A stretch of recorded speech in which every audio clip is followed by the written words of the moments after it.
जय हिंद, नमस्कार, आदाब।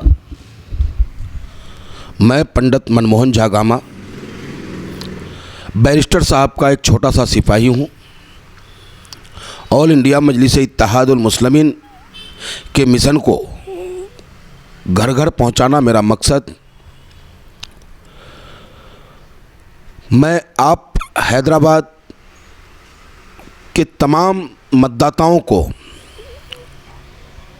नमन प्रणाम करता हूं, आदाब करता हूं, नमस्कारम करता हूं और आपसे अनुरोध करता हूं कि महोदय 30 नवंबर वो तारीख होगी जो हिंदुस्तान के राजनीतिक भविष्य को तय करने का काम करेगी।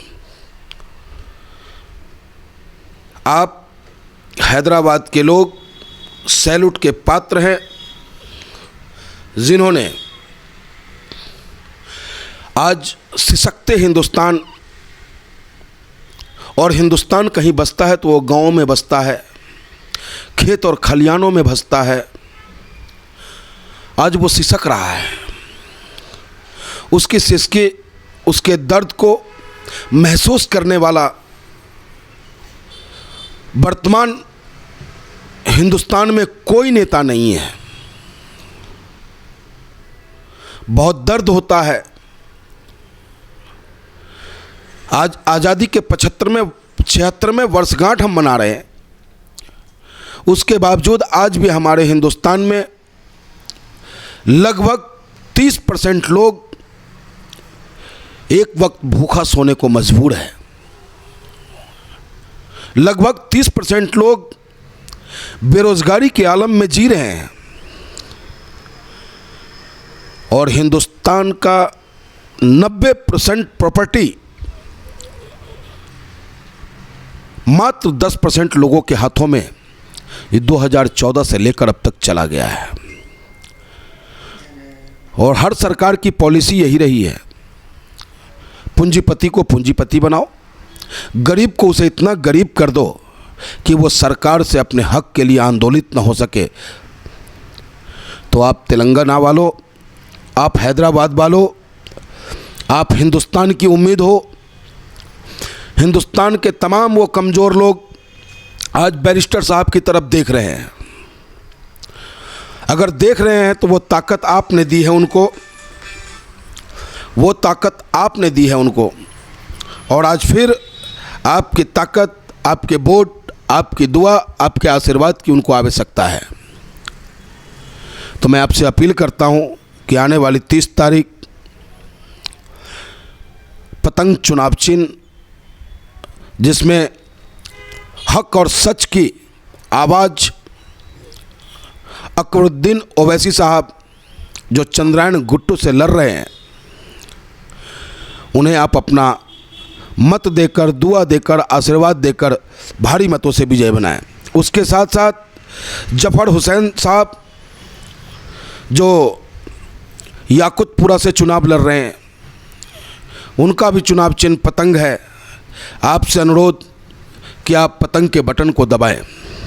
मोहम्मद माजिद हुसैन साहब जो हमेशा से आपके लिए सदैव तत्पर रहे, जब वो कॉरपोरेटर थे तब भी आपके लिए सोचा, आज जब वो मेयर रहे तब भी आपके लिए उन्होंने बहुत कुछ किया, और उसके बाद भी बैरिस्टर साहब के साथ रहकर अपने सीने पे गोली खाना तो पसंद करता है वो शख्स, लेकिन आपके नेता को हमेशा महफूज रखता है और आपकी आवाज़ बनता है।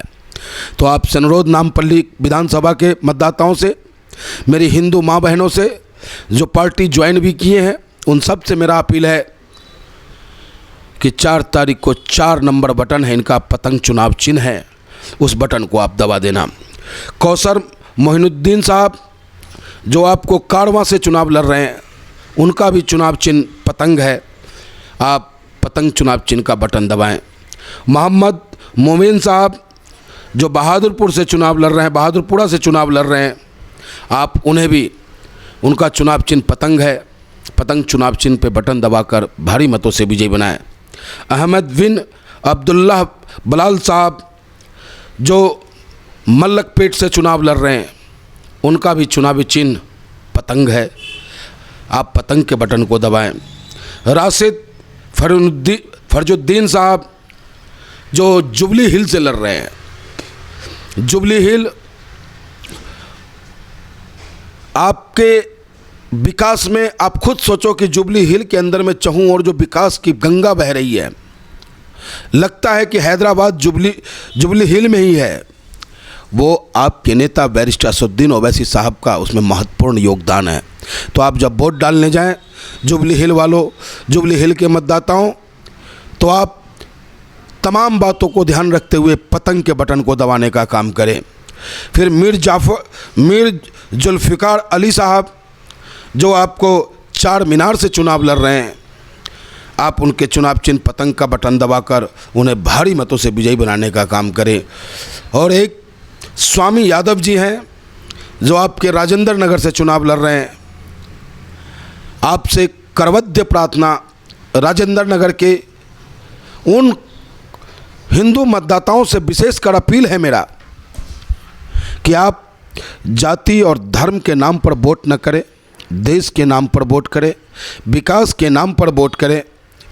और स्वामी यादव आपका सच्चा सेवक है, सच्चा सेवक बनकर आपकी सेवा करेगा और बैरिस्टर साहब के हाथों को मजबूत करे ताकि बैरिस्टर साहब पूरे हिंदुस्तान के मजलूमों की आवाज़ बने और पूरे हिंदुस्तान के लोगों की आंखों का आंसू पोंछने का काम करें। ये जितने भी प्रत्याशी हैं वो सब के सब सिर्फ आपकी सेवा करने आया है, वो विधायक बनने नहीं आया है। तो पुनः आपसे अनुरोध कि आने वाली 4 तारीख चुनाव चिन्ह पतंग, निशान है पतंग जो सुरक्षा और सम्मान की गारंटी देता है। निशान पतंग आपके स्वाभिमान की रक्षा की गारंटी देता है।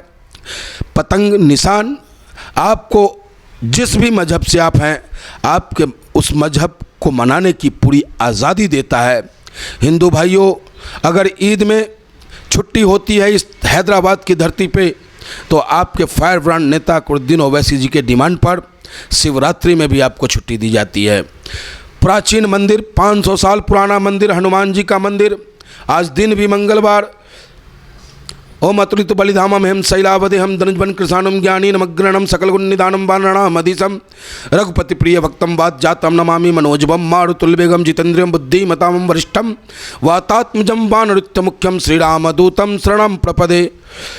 तो उस भगवान हनुमान जी के 500 साल पुराने प्राचीन मंदिर का भी जीर्णोद्धार कराने का काम चंद्रायन गुट्टा में अकबरुद्दीन ओवैसी साहब ने किया। माँ काली की एक प्राचीन मंदिर जिस पे कई 100 करोड़ रुपए सरकार से लड़ करके अकबरुद्दीन ओवैसी साहब ने उसका जीर्णोद्धार करने का काम किया। तो ये कहने का मकसद सिर्फ मेरा ये है कि हमारा नेता किसी जाति, किसी धर्म विशेष को लेकर के कोई निर्णय नहीं लेता। मैं खुद आपके लिए गवाह हूँ, मेरे ऊपर गोली चलता है, गोली चलाने वाला मुसलमान होता है, मेरी जान बच जाती है, लेकिन मैं ये सोचकर मुकदमा दर्ज नहीं कराने जाता कि क्या मुकदमा दर्ज कराने से कहीं मेरी पार्टी की बदनामी तो नहीं होगी। लेकिन जब इस बात की जानकारी हमारे नेता, आपके नेता बैरिस्टर असदुद्दीन ओवैसी साहब को होता है, तत्काल उनका फ़ोन आता है और वो कहते हैं, पंडित जी हम अच्छे लोगों के साथी हैं, जाति के साथी नहीं हैं, जिसने भी आप पे गोली चलाई है उसके खिलाफ मुकदमा दर्ज करें और उसे तत्काल पार्टी से बाहर करने का काम बैरिस्टर असदुद्दीन ओवैसी साहब के निर्देश पर हमारे प्रदेश के अध्यक्ष शौकत साहब ने करने का काम किया। तो ये वानगी है। तो आप सभी से अनुरोध कि जात को ध्यान में न रखें, सिर्फ और सिर्फ विकास और स्वाभिमान की रक्षा के लिए पतंग चुनाव चिन्ह के बटन को दबा दें। जय हिंद, जय भारत, जय भीम, जय मीम, ऑल इंडिया मजलिस इत्तेहादुल मुस्लिमीन जिंदाबाद।